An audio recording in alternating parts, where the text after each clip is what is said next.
Жишээ 16. Зураг 12-32-д үзүүлсэн хэлхээнд I гүйдлийн хүч VAC потенциалын ялгуур тус бүр ямар байх вэ гэж асуусан байна. I гүйдлийн хүчийг хэрхэн ажиллах вэ? Энэ I гэж тэмдэглэчихье бүгдээрээ. За тэгээд ерөнхийдөө 4-9-ороо эпсилоноос хасах нь. За эпсилоноос хасах нь эпсилон штрих I үржих нь гадаад эсрэгүүцэл дотоод эсрэгүүцлүүдийн нийлбэр байсан. За энд бас л 2 байгаа учраас ингэж бичиж бүгдээр. За энэ дээрээс I гэдэг бол уртаа зураас татчих бүгдээрээ. Эпсилоноос хасах нь эпсилон штрих эсрэгүүцлүүдийн нийлбэр байх нэ. Энэ дүрмээрээ бодъё. Ингээд эпсилон маань 18 байна.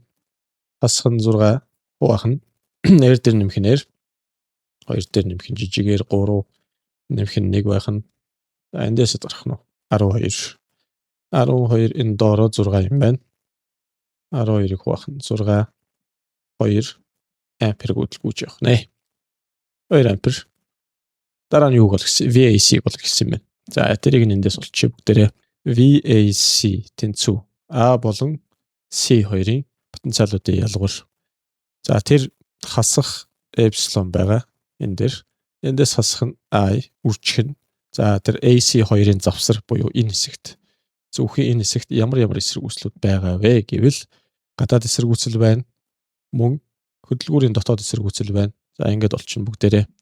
VAC хасах 6 хасах нь I маань 2 ингээд R1 маань 2 нэмэх нь дотоод эсрэгүүцэл нь 3 ингээд за VAC хэд гарах нь вэ? Эндээс 5 10 16 вольт гарах нэ. Өөрийгөө үүсгэж байгаа зүйлийн эсрэг чиглэдэг учраас бүгдээрээ тэр хасах тэмдэгтээ аваад байгаа гэдгийг битээ мартаарай. Эпсилон штрихийг. Жишээ 17.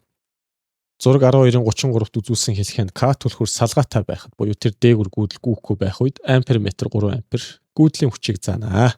К түлхүүрийг залгавал ампер метрийн заалт ямар болох вэ? Дотоод эсрэгүүцлийг ис тооцоо гэсэн юм. За мэдээ салгаатай байх үед гүйдэл хэрхэн яаж гүйх вэ гэхээр ингэж гүйгээд дээгүр гүйж чадахгүй гүүр байхгүй.